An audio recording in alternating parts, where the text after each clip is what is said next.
Los caminos nos hicieron solos. Cuando el hombre dejó de arrastrarse, los caminos fueron a encontrarse. Cuando el hombre ya no estuvo solo.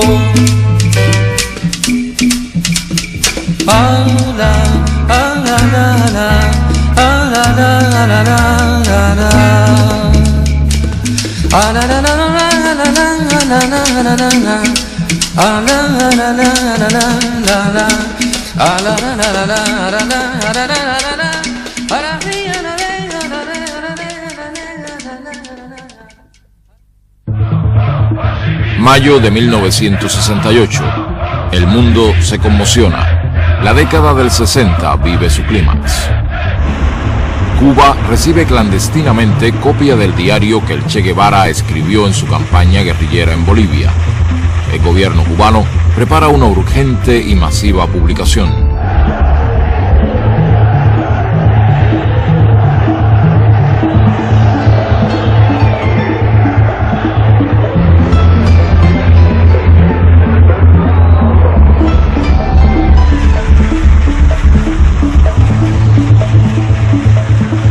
La Habana informa al mundo la edición del libro y su distribución gratuita en la isla.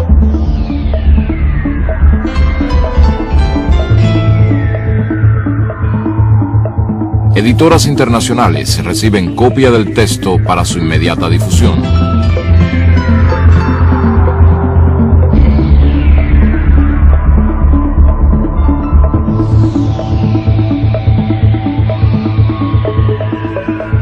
El diario permite conocer aún más la personalidad del Che. Su prestigio legendario de revolucionario consecuente se agiganta.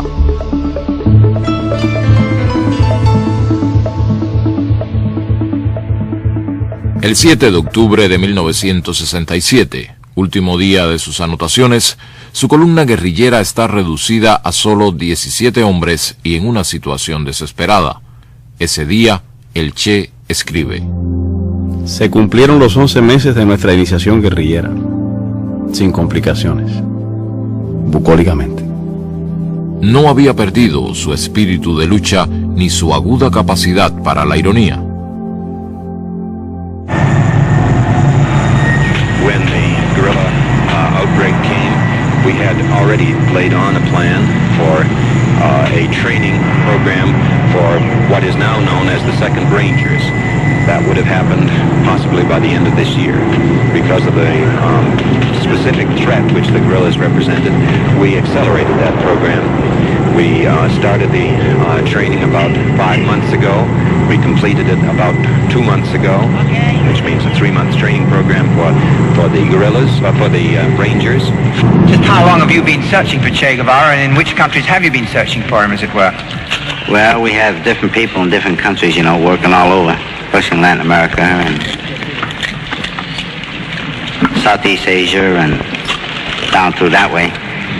And many of us, you know, in some of the areas that we've been in before, and never could find him, or he's always a step ahead of us. But here, I guess his luck run out.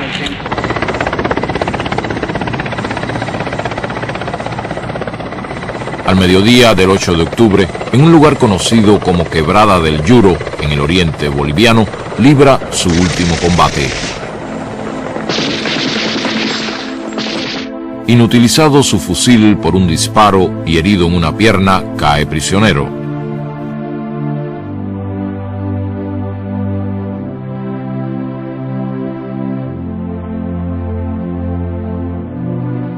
Trasladado a un caserío, se le encarcela en el local utilizado como escuela. Al día siguiente, llega la orden de la capital boliviana. Es asesinado. Su cadáver es trasladado hasta el pueblo de Valle Grande, en el departamento de Santa Cruz. expuesto a la prensa y la población en un lavadero de la localidad.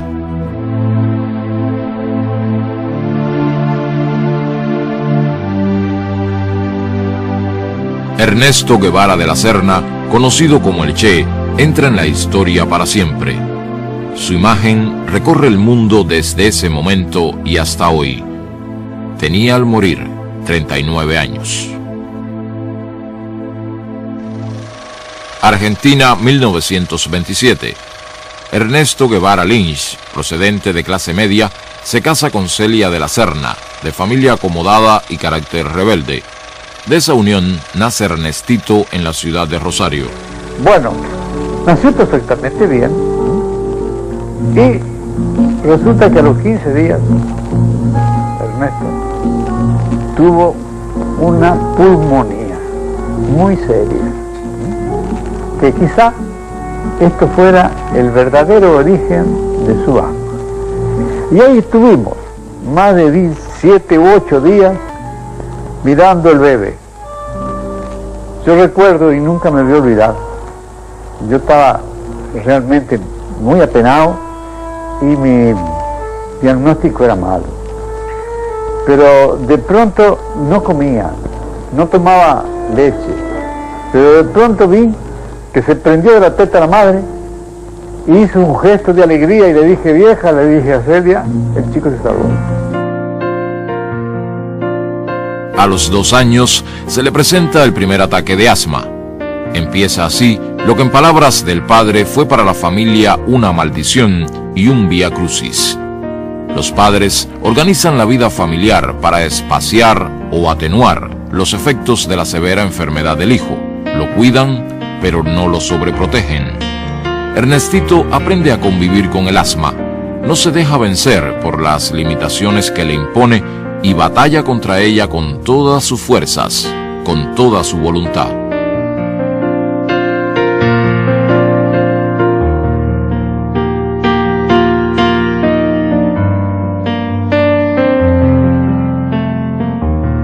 A los 10 años, el ambiente familiar lo pone en contacto con la Guerra Civil Española, despertando su curiosidad por el acontecimiento y su solidaridad infantil con la República.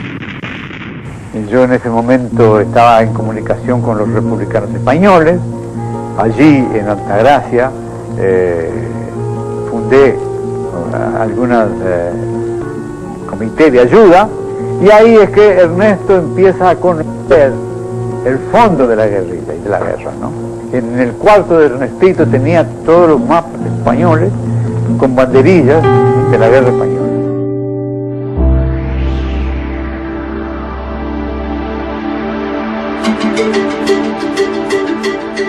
En marzo de 1947, la familia se instala en Buenos Aires.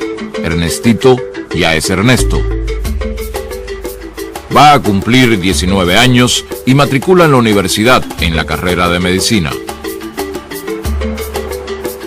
A finales de 1951, interrumpe sus estudios y acepta la invitación de su amigo Alberto Granado para realizar un viaje en motocicleta por el continente latinoamericano. Ambos comparten afinidades en diversos temas y preocupaciones. Los une también una inmensa curiosidad por la vida.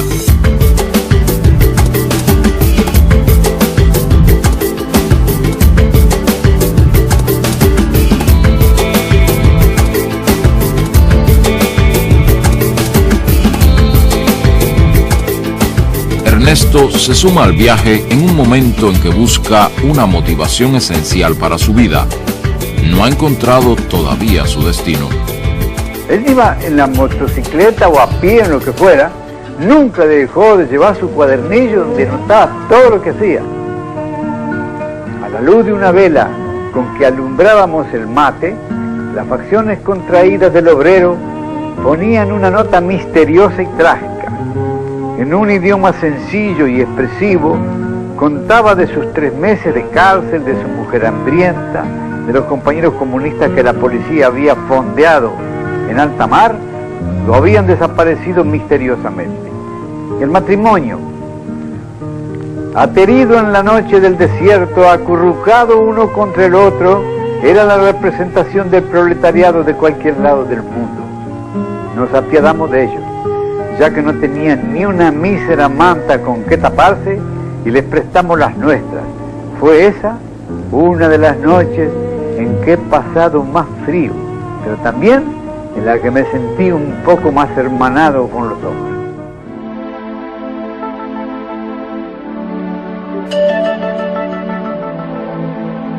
Las condiciones de vida y trabajo de los mineros chilenos impresionan profundamente a Ernesto.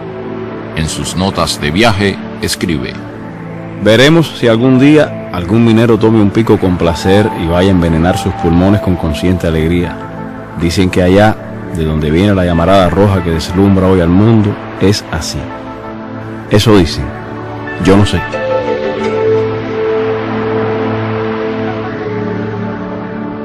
La moto no resiste las inclemencias de sus conductores y debe ser abandonada en territorio chileno.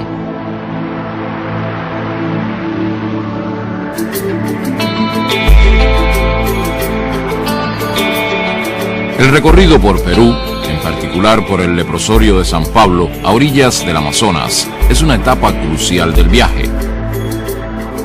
El doctor Hugo Peche, leprólogo, profesor universitario y militante comunista peruano, les apoya con una cálida colaboración profesional y humana. Cuando por primera vez lo conocimos, cuando él llegó acá al hospital de Guía, la impresión que nos ocasionó, bueno, que era una persona vagabunda, ¿ya? Un trotamundo. Estuvieron con nosotros un promedio de unos 2 o 3 meses y trabajaron con nosotros ese espacio. Tenía un hambre, pero qué gusto daba verlos comer. Parecía un hombre atrasado, se traían lo pobre de tanto viajar, ¿no?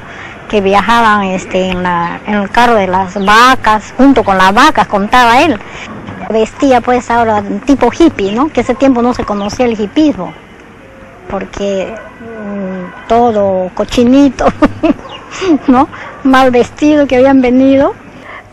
No tenía pues que ponerse, no tenía ropa ni nada, entonces había un terno de mi marido, entonces se lo regalé y después se lo puso. Creo que un factor aglutinante y además decisivo en esa vocación científica de todos los trabajadores de la lepra era la presencia y el ejemplo del doctor Hugo Peche, que yo considero una persona que tanto a mí como al Che, como al futuro Che, nos marcó para siempre en lo que debía ser un intelectual, un científico y un trabajador de la salud.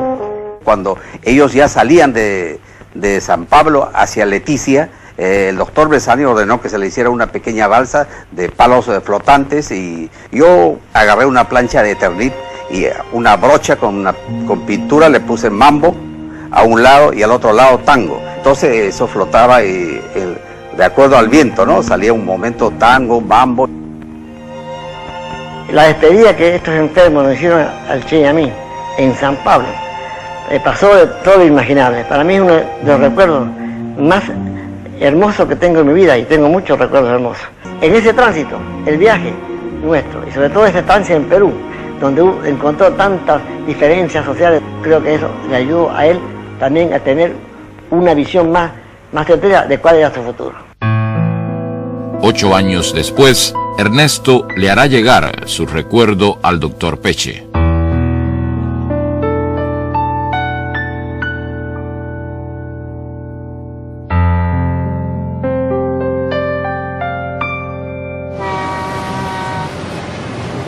En agosto de 1952, Granado queda trabajando en Venezuela y Ernesto regresa a Buenos Aires a terminar sus estudios de medicina. Los meses por Latinoamérica se reflejan al concluir sus notas de viaje. El personaje que escribió estas notas murió al pisar de nuevo tierra argentina. El que las ordena y pule, yo, no soy yo. Por lo menos no soy el mismo yo interior. Ese vagar sin rumbo por nuestra mayúscula América me ha cambiado más de lo que creí.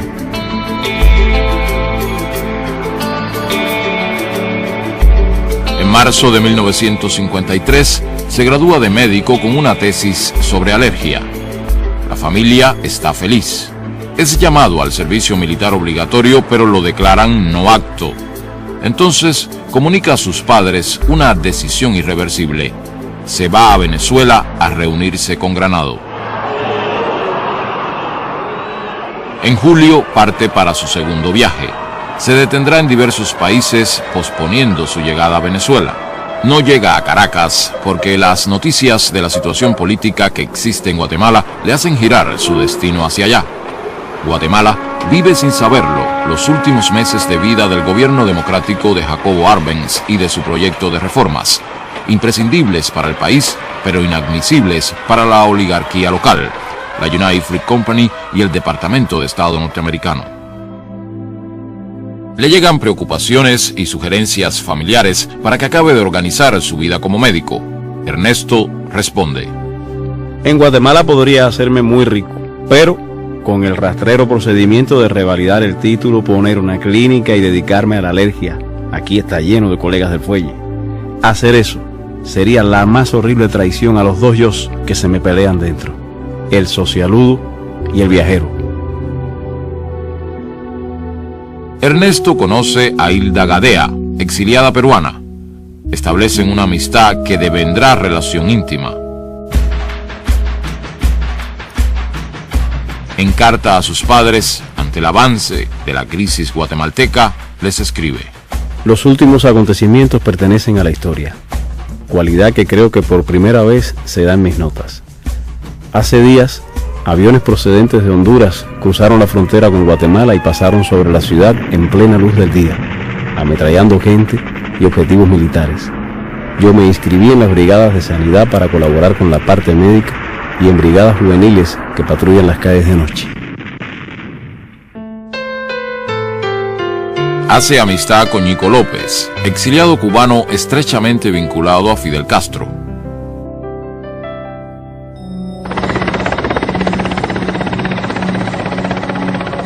Finalmente, se produce el trágico desenlace que Ernesto resume así. En la noche del domingo 28 de junio, el presidente Arbenz hizo la insólita declaración de su renuncia. Denunció públicamente a la frutera y a Estados Unidos como los causantes directos de todos los bombardeos y ametrallamientos sobre la población civil.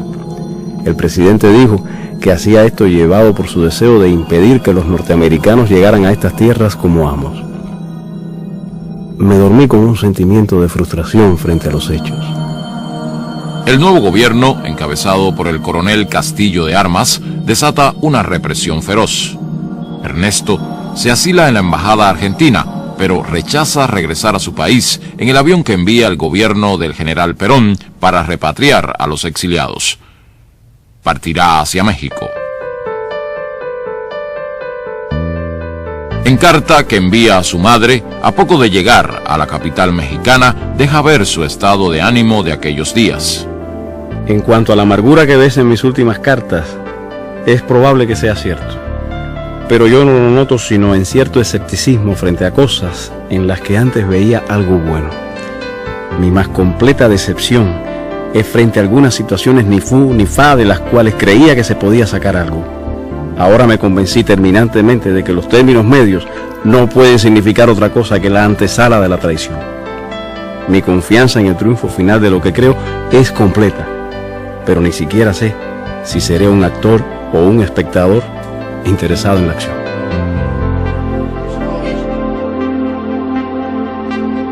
Hilda Gadea llega a México y reanudan sus relaciones. Se reencuentra con Ñico López y a través de él conoce a Raúl Castro. Este acaba de llegar de Cuba después de salir de la cárcel, amnistiado junto con todos los participantes en el asalto al cuartel Moncada. Poco después, Fidel Castro arribará a la capital mexicana. Viene a organizar la lucha insurreccional contra la dictadura que gobierna su país. Ernesto ya sabe de la situación cubana como para tener deseos de conocer al dirigente revolucionario más importante de su joven generación. Frente al Galveston, en ese edificio que tú me recuerdas ahora que el número 6, ahí con el tiempo llegamos a tener un apartamento también nosotros. No, en ese edificio, debajo o cerquita de él, hay un restaurante. En ese restaurante, en el mes de julio del año 55, donde se sostiene esa entrevista entre Fidel y el Che, que yo participo, y es donde el Che decide unirse a nosotros. Por eso Fidel dice que el Che y yo fuimos los primeros en formar parte de la lista de los futuros expedicionarios. La conversación en la que Fidel Castro y Ernesto Guevara inician su amistad queda reseñada en el diario de este. Un acontecimiento político es haber conocido a Fidel Castro, el revolucionario cubano, muchacho joven, inteligente, muy seguro de sí mismo y de extraordinaria audacia. Creo que simpatizamos mutuamente. En agosto de 1955 contrae matrimonio con Hilda. En febrero de 1956 les nace Hildita. Para esa fecha ha comenzado su preparación física como futuro guerrillero. Será el teniente médico de la expedición. La férrea voluntad, ayudada por la altura y el clima seco de Ciudad México, harán posible que su asma no lo invalide en los meses de entrenamiento. Alberto Bayo es oficial del Ejército Republicano Español y principal instructor de los expedicionarios, lo califica en un reporte como el mejor de todos. Ernesto, el médico, Guevara, el argentino, esas identidades se irán disolviendo en su convivencia con los cubanos. Se le identificará entonces con una interjección breve y afectuosa: el Che. El Che ha dejado carta a su madre que se enviará después de la salida. Para evitar patetismos premortem, esta carta saldrá cuando las papas quemen de verdad. Y entonces sabrás que tu hijo, en un soleado país americano, se puteará a sí mismo por no haber estudiado algo de cirugía para ayudar a un herido. Y la lucha será de espaldas a la pared, como en los himnos, hasta vencer o morir. Te besa de nuevo, con todo el cariño de una despedida que se resiste a ser total. Tu hijo, el Che.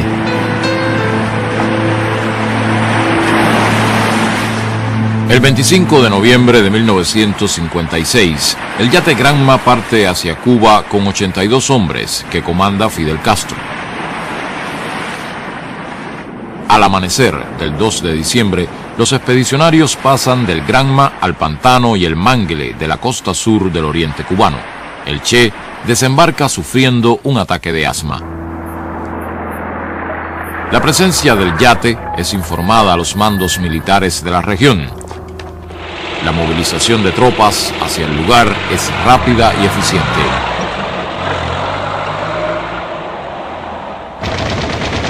A los 3 días de agotadora marcha, los expedicionarios son sorprendidos y dispersados después de sufrir varias bajas.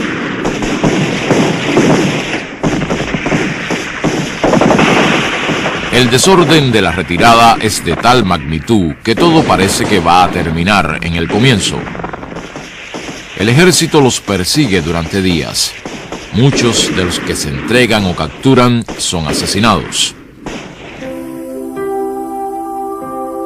Después de 3 semanas de total incertidumbre, Fidel Castro reagrupa a una pequeña tropa con 7 fusiles y 12 hombres. El Che Guevara es uno de ellos.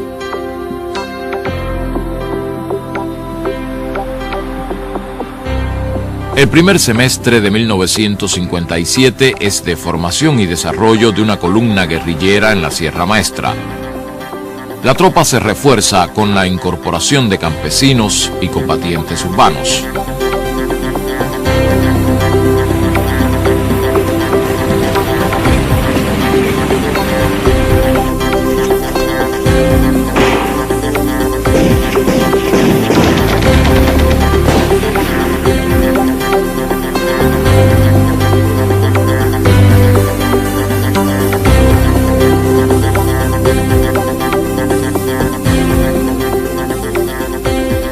El Che está preparado psicológicamente para adaptarse a las más duras exigencias de la vida guerrillera, pero el asma se le presenta implacable. A pesar de esta, es el médico de la columna y de los campesinos de la zona y se destaca como combatiente. En julio, Fidel decide crear una segunda columna guerrillera y nombra al Che comandante de la misma. La dosis de vanidad que todos tenemos dentro hizo que me sintiera el hombre más orgulloso de la tierra ese día. Hoy aprovecho la oportunidad de la visita de un periodista cubano para dar al pueblo de Cuba el primer saludo que tengo oportunidad de dar, de un pueblo que he decidido defender, conociendo solamente a través de la acción y del pensamiento de nuestro jefe Fidel Castro. Los meses que siguen le permiten desplegar su capacidad organizativa, su valor e inteligencia como jefe guerrillero y una especial sensibilidad humana y política para las relaciones con el campesinado. Aquí Radio Rebelde, órgano del movimiento revolucionario 26 de julio y del ejército rebelde. En agosto de 1958, el ejército rebelde derrota la ofensiva del ejército batistiano en las montañas orientales. Fidel decide lanzar inmediatamente una contraofensiva enviando 2 columnas de sus combatientes hasta las montañas del centro de la isla. Una es comandada por Camilo Cienfuegos, la otra por Ernesto Guevara.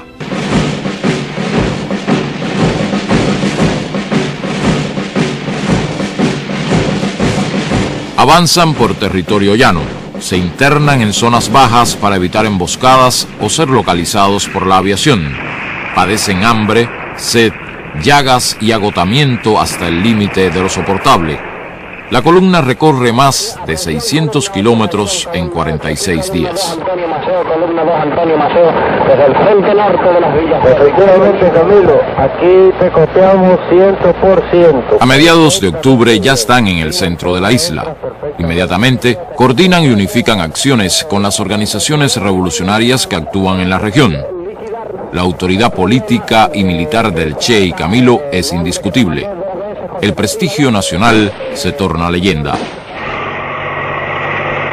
El Che encabeza en el centro del país la ofensiva final contra la dictadura. Comanda a las tropas rebeldes que atacan Santa Clara, capital provincial, y a un tren blindado que transporta importante cargamento de armas para el ejército.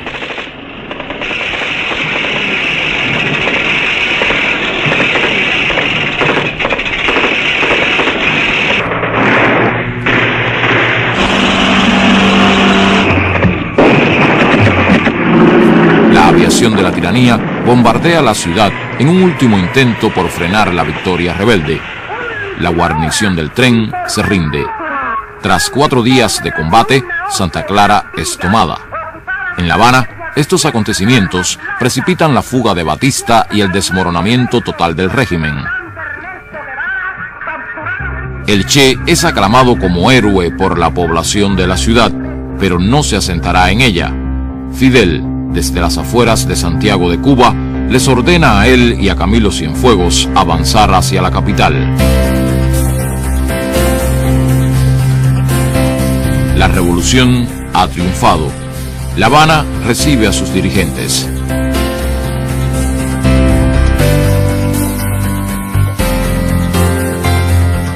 Ernesto Guevara, que acaba de entrar por primera vez en la capital cubana, es uno de ellos.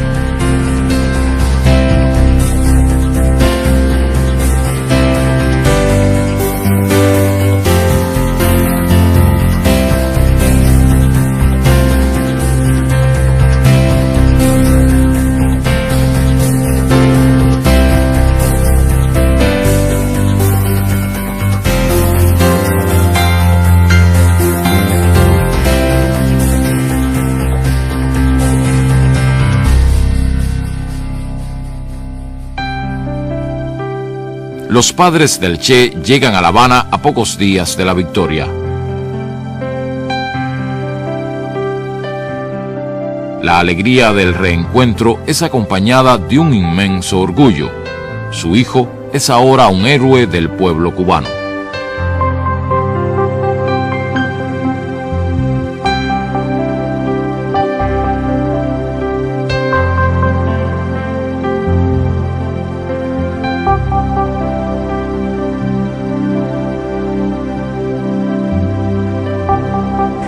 Y me acuerdo de que le dije, ¿qué va a hacer de tu vida? Le dije, ¿qué va a hacer de tu vida como médico? Y se quedó pensando un momento y me dice, mirá, me dice, como vos te llamás lo mismo que yo, pones un letrerito en la puerta de tu escritorio que diga doctor Guevara, y entonces ya tenés derecho a empezar a destripar gente, ¿no? Bueno, era muy gracioso, pero después vino yo lo llamé al orden, no, vamos a hablar en serio, tío. Y me dijo esta palabra más o menos: no sé en qué lado del mundo dejaré los huesos. La revolución constituye tribunales para juzgar a los criminales de guerra, torturadores y cómplices de la tiranía. Los grandes medios de información norteamericanos manipulan la imagen de los juicios y crean la primera campaña propagandística contra el gobierno revolucionario. El Che es uno de los dirigentes que supervisa la aplicación de justicia.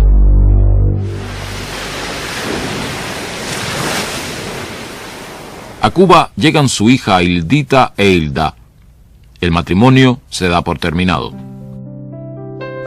Un acuerdo del Consejo de Ministros otorga la condición de ciudadano cubano de nacimiento a todo extranjero que haya luchado contra la tiranía de Batista durante 2 años o más y ejercido durante 1 el grado de comandante. Acuerdo redactado a su medida como reconocimiento y homenaje.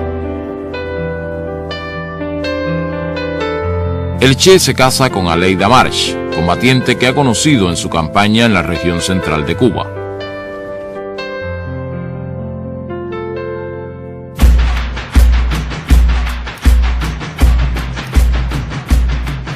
Muy pronto comienzan las presiones y amenazas de la administración norteamericana, motivadas por la aplicación de una ley de reforma agraria que afecta a importantes propiedades de compañías latifundistas en la isla.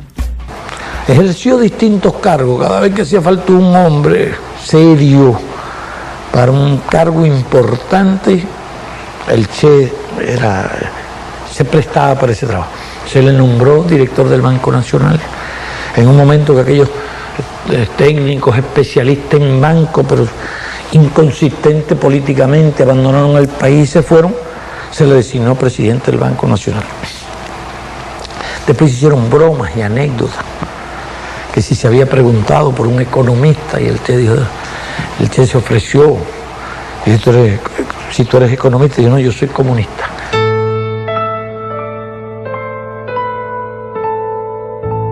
Y a los pocos días de llegar a La Habana, que llegamos el 8 de septiembre, me manda a decir que cuando empezamos las clases, que ya tenía la pizarra, ya tenía el borrador y ya tenía la tiza.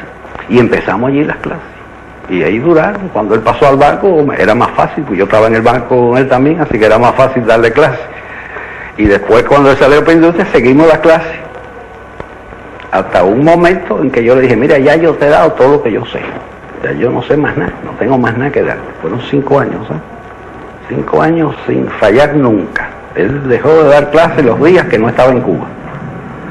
El día que le dije que ya yo no tenía más nada que darle, me dice: bueno, dame programación lineal.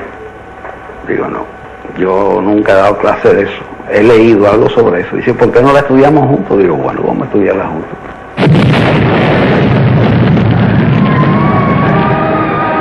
A principios de 1960 se incrementan acciones terroristas para amedrentar a la revolución. La Agencia Central de Inteligencia asume un rol protagónico en la lucha contra el gobierno revolucionario.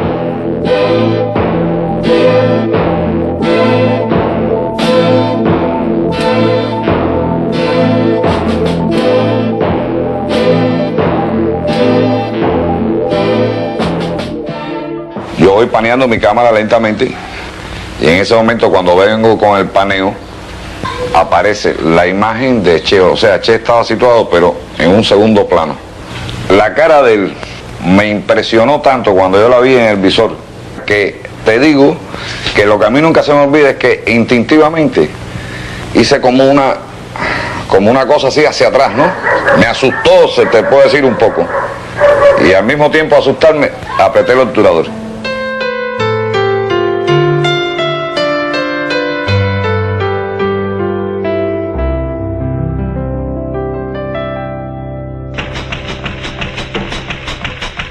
Cuba ha sacado lecciones de la Guatemala de 1954. Fracasan los planes de paralizar la isla con la aplicación de sanciones políticas y económicas. se establecen relaciones comerciales con la Unión Soviética y demás países socialistas.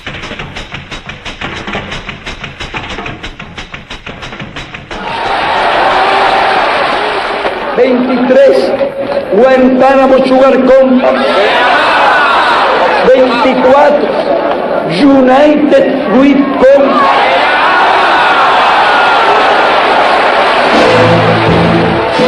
Se nacionalizan las compañías petroleras, los centrales azucareros y los bancos norteamericanos.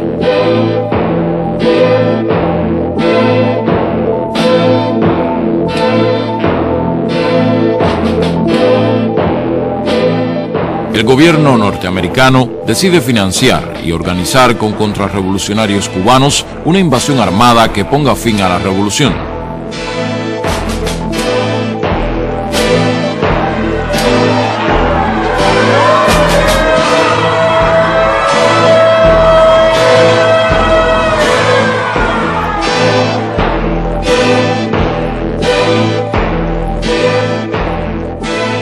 A solo 90 millas de los Estados Unidos, Cuba se declara socialista.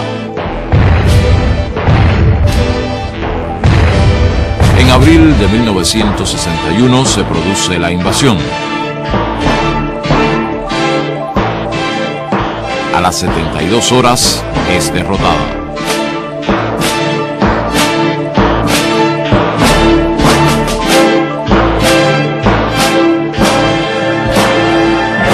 Girón es un símbolo para todos los pueblos oprimidos. Playa Girón es la primera derrota del imperialismo en América Latina, pero también es una de las primeras derrotas del imperialismo en escala mundial. Adelante, obreros socialistas, la victoria es nuestra y lo será. En la mente las ideas marxistas, hoy, mañana y siempre, Cuba vencerá. El Che es designado ministro de Industrias.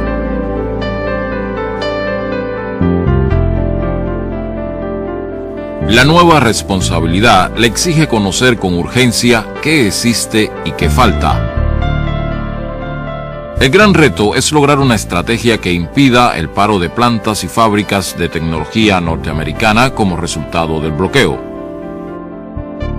Necesitado de un contacto directo con la realidad, el Che esquiva la burocracia y va a los centros de trabajo a tomar el pulso de lo que sucede y lo que piensan los trabajadores. Es el principal abanderado del trabajo voluntario, ese esfuerzo adicional que sin remuneración alguna pide la revolución a trabajadores y dirigentes, buscando crear una nueva conciencia entre los intereses individuales y los de una sociedad que aspira a un ser humano más solidario. Si ustedes me permiten,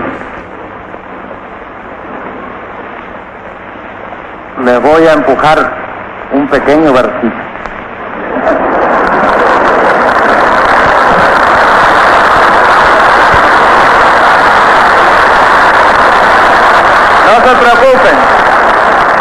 No se preocupen, porque no es de mi propia inspiración, como dicen.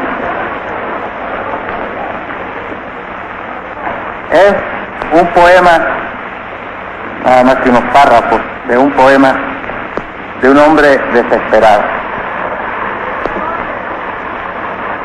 Pero el hombre es un niño laborioso y estúpido que ha convertido el trabajo en una sudorosa jornada. Convirtió el palo del tambor en una azada y en vez de tocar sobre la tierra una canción de júbilo, se puso a cavarla. Y después decía, más o menos porque no tengo muy buena memoria, quiero decir que nadie ha podido cavar al ritmo del sol y que nadie todavía ha cortado una espiga con amor y con gracia.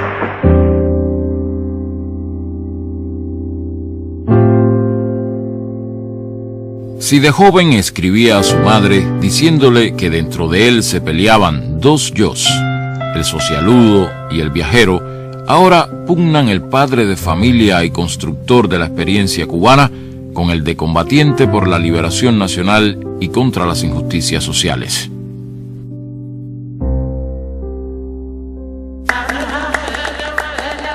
El Congo es uno de los focos de tensión internacional que más lo impacta. El primer ministro Patricio Lumumba es víctima de un plan secesionista estimulado por intereses neocoloniales y la administración norteamericana. Confiado en la imparcialidad de las Naciones Unidas, solicita su intervención. Tras el manto de esa organización, se consuma la traición y la división del país.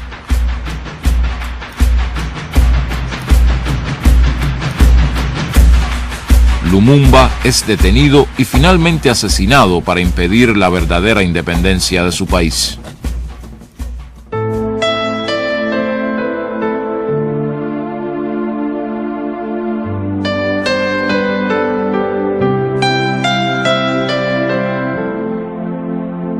En sus años en Cuba, el Che es embajador de misiones especiales, expositor y defensor lúcido de la revolución en foros internacionales y en reuniones con jefes de Estado y personalidades de su tiempo.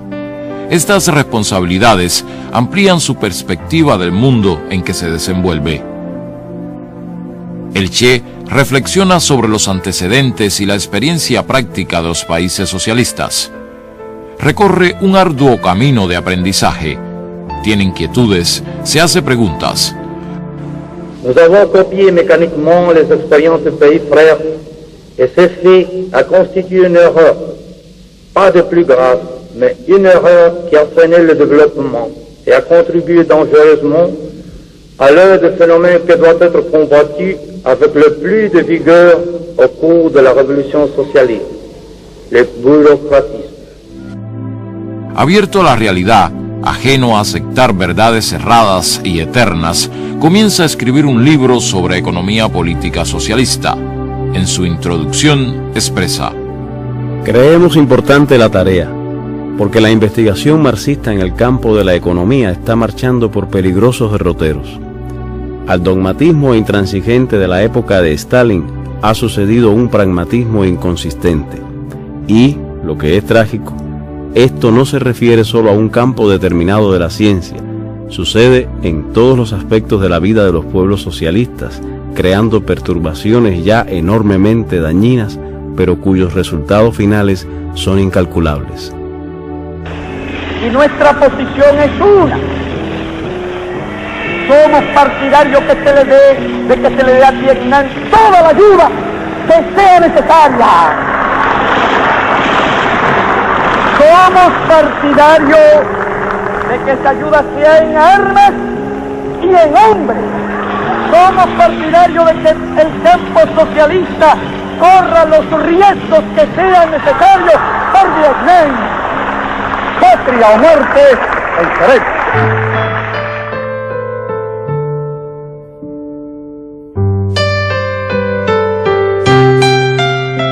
El Che regresa a Cuba al día siguiente, luego de un largo viaje que lo llevó de Naciones Unidas a países africanos. Ha decidido qué hacer con su vida. Para llevar a cabo su proyecto, tiene el pleno respaldo y la colaboración de Cuba.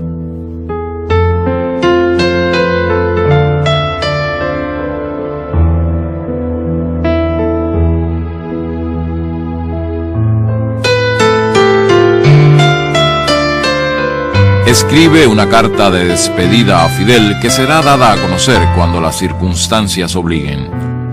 A principios de abril parte en secreto de Cuba. Su destino es el Congo. Llega allí a través de Tanzania, cruzando el lago Tanganica. La presencia de mercenarios europeos le es imprescindible al gobierno congolés para sostenerse, haciendo innecesaria la intervención directa de tropas norteamericanas.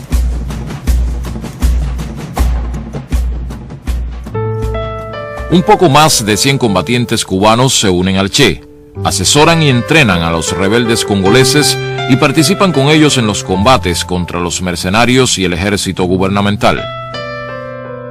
A pocas semanas de la desaparición pública del Che, Estados Unidos invade con 30.000 infantes de marina a la República Dominicana.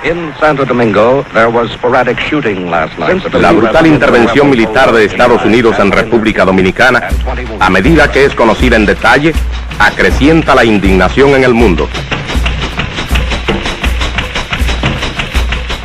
La causa es la sublevación de la población y militares constitucionalistas contra un golpe de Estado de oficiales reaccionarios.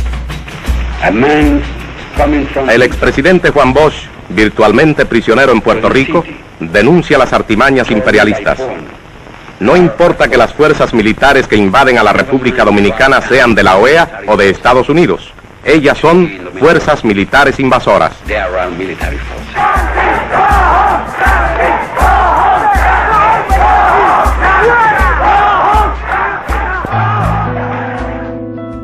En aquellos días, la ausencia del Che comienza a provocar los más variados rumores en Cuba y en el mundo.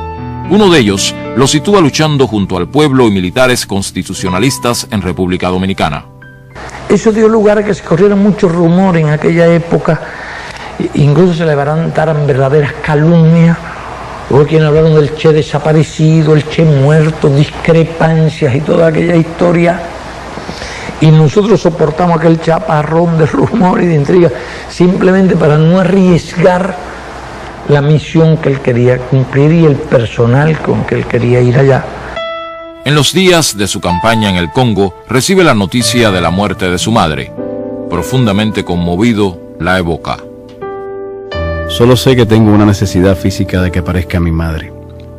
Y yo recline mi cabeza en su regazo magro y ella me diga, mi viejo, con una ternura seca y plena, y sentir en el pelo su mano desmañada, acariciándome a saltos, como un muñeco de cuerda, como si la ternura le saliera por los ojos y la voz.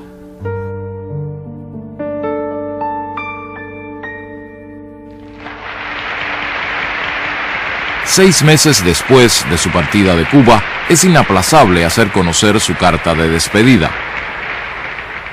Fidel, me recuerdo en esta hora de muchas cosas, de cuando te conocí en casa de María Antonia, de cuando me propusiste venir, de toda la tensión de los preparativos. Otras tierras del mundo reclaman el concurso de mis modestos esfuerzos. Yo puedo hacer lo que te está negado por tu responsabilidad al frente de Cuba. Y llegó la hora de separarnos. Sépase que lo hago con una mezcla de alegría y dolor. Aquí dejo lo más puro de mis esperanzas de constructor y lo más querido entre mis seres queridos. En los nuevos campos de batalla llevaré la fe que me inculcaste, el espíritu revolucionario de mi pueblo, la sensación de cumplir con el más sagrado de los deberes, luchar contra el imperialismo donde quiera que esté.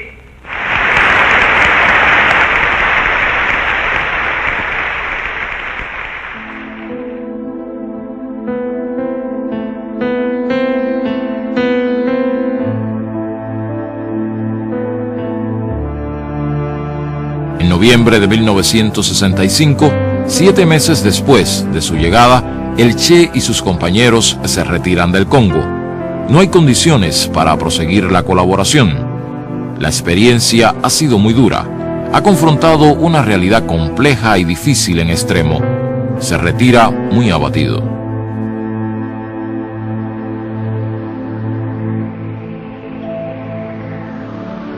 En Praga pasa balance a lo ocurrido.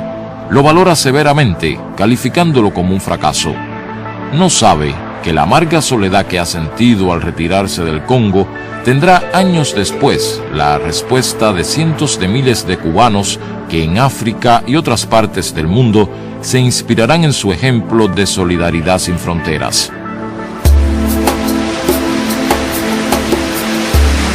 Vuelve a Cuba en secreto para los preparativos de su próximo desafío. La impaciencia lo aguijonea, la del momento que se vive y la de sus años.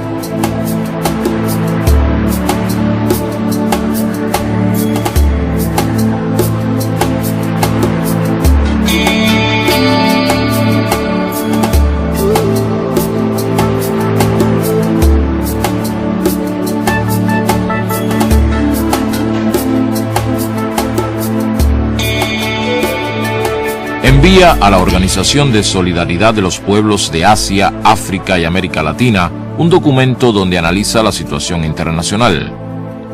La agresión norteamericana a Vietnam continúa y se incrementa. La guerra de insultos en la división del campo socialista continúa y se incrementa. Pero la esperanza de cambiar el mundo, de hacerlo más libre, más igualitario y más justo, también continúa.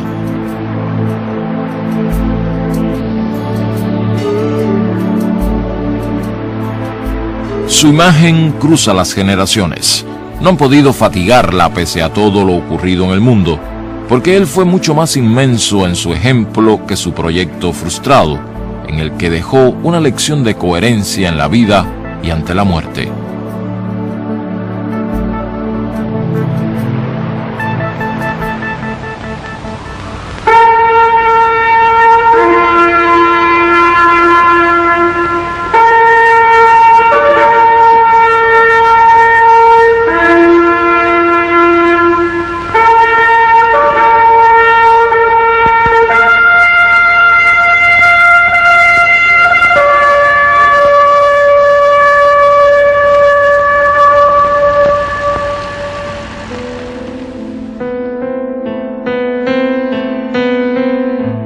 Hoy nos dicen que estás muerto de veras, que te tienen al fin donde querían.